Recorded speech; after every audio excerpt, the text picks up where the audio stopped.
Hey, this is Jim Musgrave, and welcome back to another episode of Retirement Insights. I have Becky Swansburg with us today, the CEO of Stonewood Financial. And Becky's been on our last two episodes. We've talked about all sorts of great things with deficits and rising taxes and all sorts of things. And if you didn't watch those other two episodes, again, Becky has a hugely strong background. She worked in Washington for many, many years, and now she's the CEO of Stonewood Financial.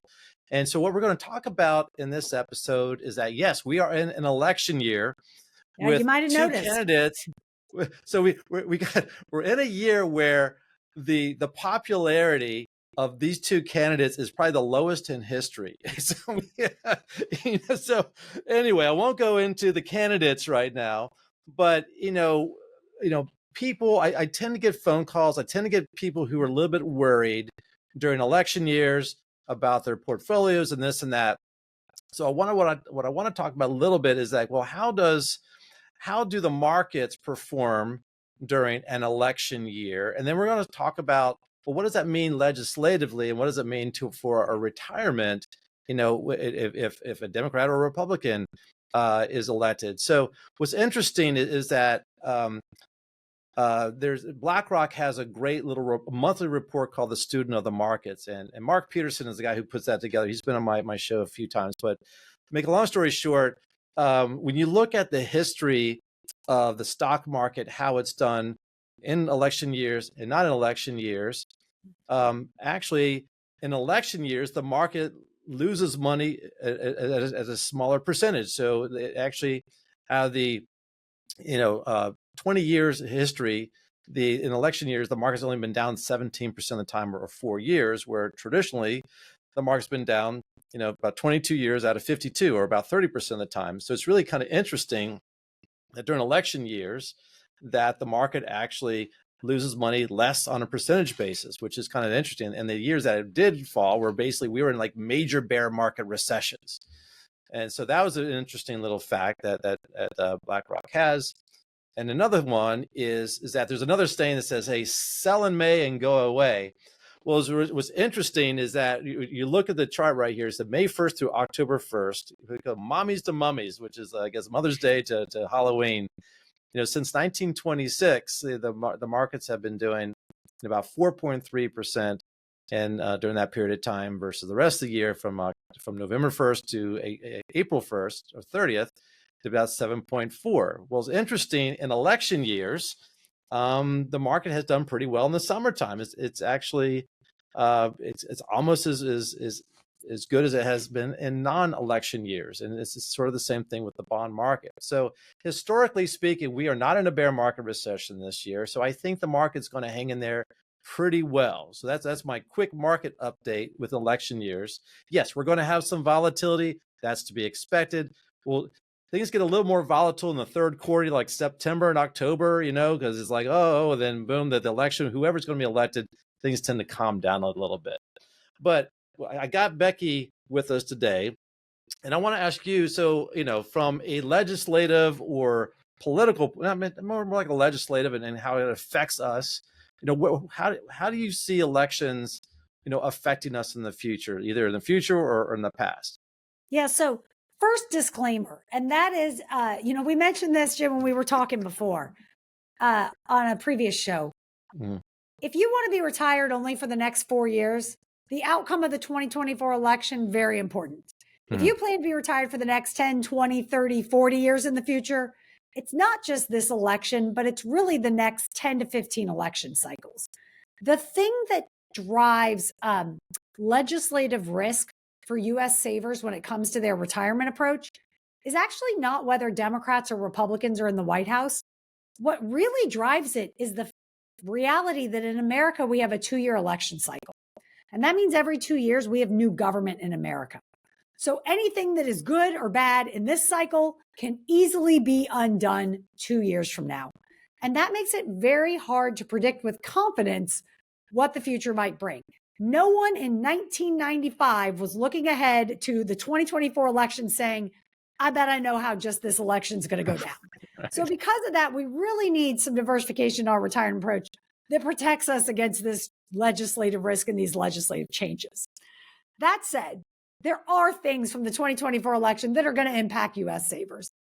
And I think one of the most interesting ones to watch is what happens with the Trump tax cuts. If you remember in 2017, Congress passed and the president signed into law federal tax reform, sometimes called the Trump tax cuts.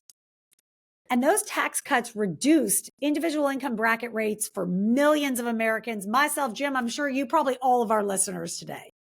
But those tax bracket rate reductions were not permanent.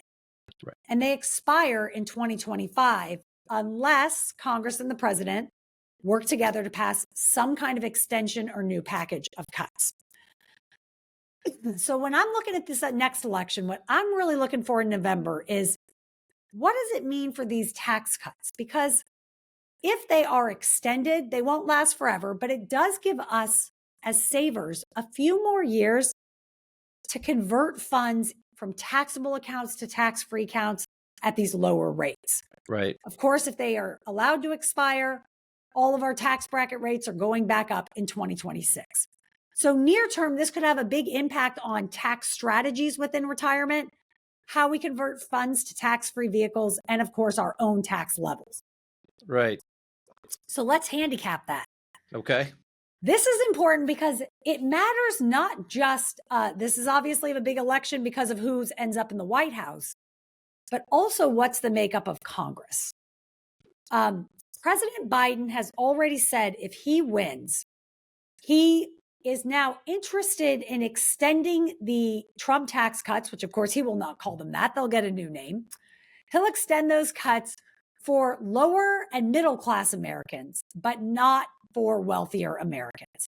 And in fact, he plans to pay for the extension of the tax cuts for lower and middle class Americans with new taxes on wealthier Americans. Right. So in a Biden administration, if he gets his way, middle and lower class Americans get to keep those bracket reductions. Everyone else, they go back up, and then some new taxes on wealthier Americans to pay for that. Trump has obviously said if he is elected, he will work very hard to extend those tax bracket rate reductions across the board at all income levels for Americans.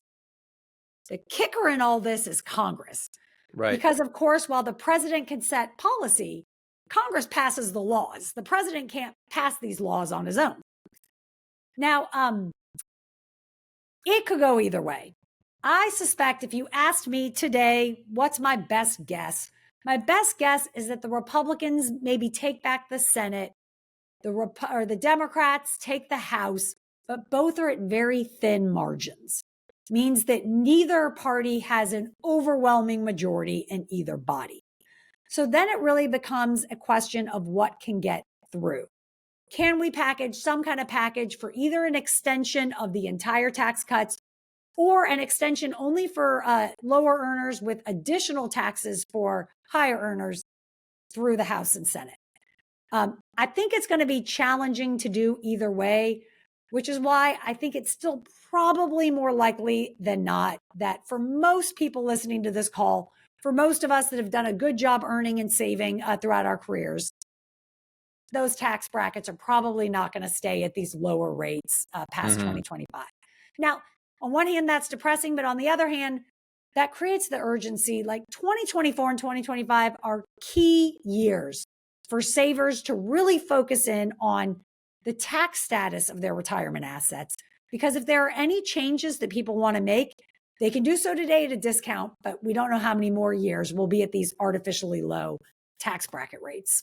Right. Absolutely. And I was also just kind of seeing too that Biden was considering raising capital gains on that. And that's a huge, big deal because we talk a lot about, taxable accounts. You got short-term, long-term capital gains, dividends and qualified dividends. And, that's a big deal.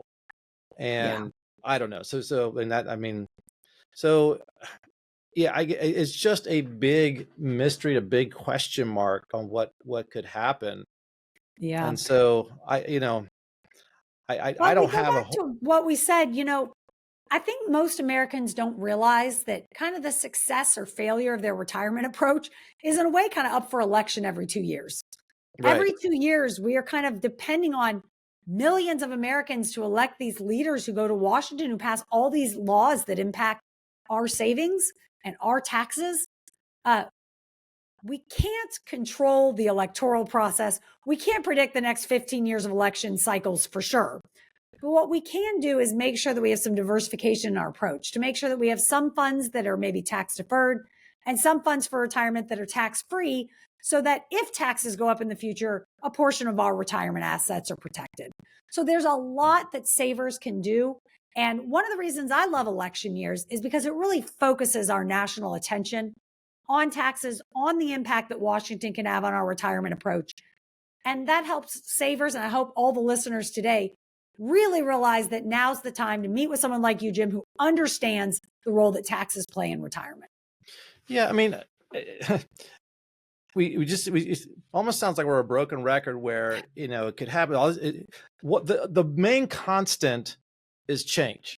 Yeah. Right. I mean, that's the constant. And so and you said this multiple times, and I preach this to my clients, is that you need not only diversification for your assets, stocks, bonds, equities, real estate, all that kind of stuff, alternatives, but you also need tax diversification, taxable, tax deferred, tax free. And I mean, and again, you and I have no control over what happens in Washington. No. But what we do have control over is where we invest our money, right? You can either go to taxable accounts, tax deferred, or tax-free accounts.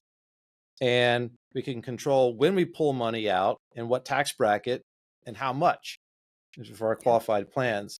And so, I'm not trying to get on a soapbox like it deserves a little soapbox. But you know what? The thing is that when I bring up cash value life insurance to people, like all of a sudden, just like the hex goes up. It's like, oh, well, why do I need life insurance? You're crazy. It's like, oh, why would I ever do that? I'm going, because you're not buying it for the death benefit. You're buying it for the protection against legislative risk. You're buying it for the access to liquidity and control. And, so so as I said, you and I both have our own policies. Yeah. And the thing is that I'm going to change the direction slightly to actually taking money out of your accounts. So one of the things I talk about in my workshops is a thing that you're very familiar with called sequence of return risk, right? Mm-hmm. So if you're pulling out money in a declining market, just think about even 2022 when both stocks and bonds were down for that 1 year. But go prior to 2008 or 2000 to 2002 when we had significant major bear market recessions. Yeah. So if you're pulling money out in a declining market, what are you doing? You are accelerating the depletion of your portfolio, because you literally have to sell shares to raise cash to put into your checking account to pay your bills. At a loss, potentially. Yeah. So what happens is that, and we know that bear market recessions don't last forever, but they average in roughly 18 months or so. So from a strategic point of view of taking money out, if you could not touch your equities and just let time, bring the net asset value of those shares back up, and you can pull money out of other areas that maybe your safe money, then that would allow time for your portfolio to come back up.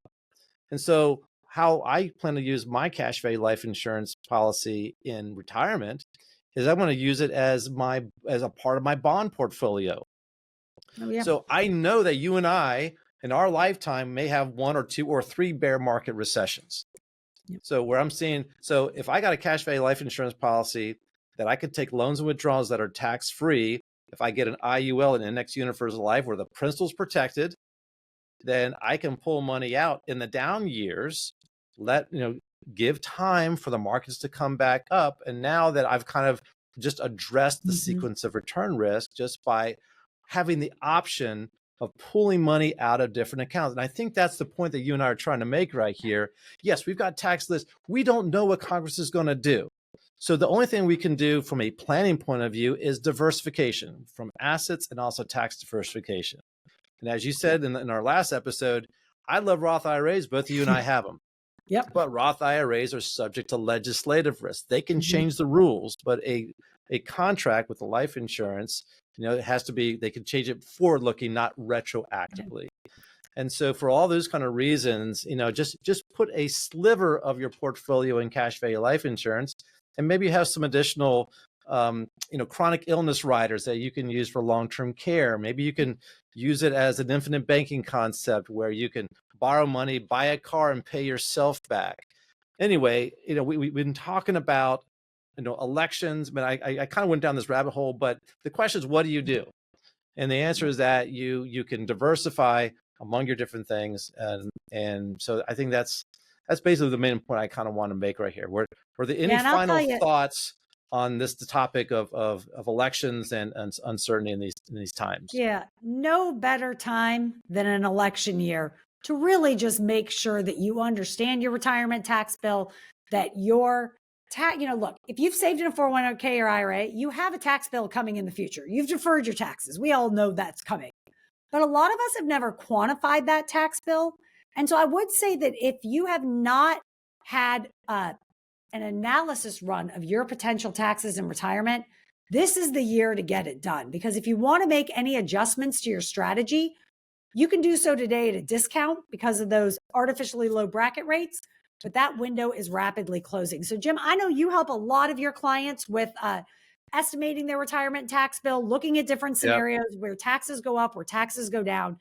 That's kind of my big takeaway this year. This is the year in 2024 to 1, know your retirement tax bill, 2, find out if you're happy with it, if you're comfortable with it, or if you're not, and 3, make any changes that you might want to make, because I don't think we are going to be in a tax environment as low as it is today for years to come.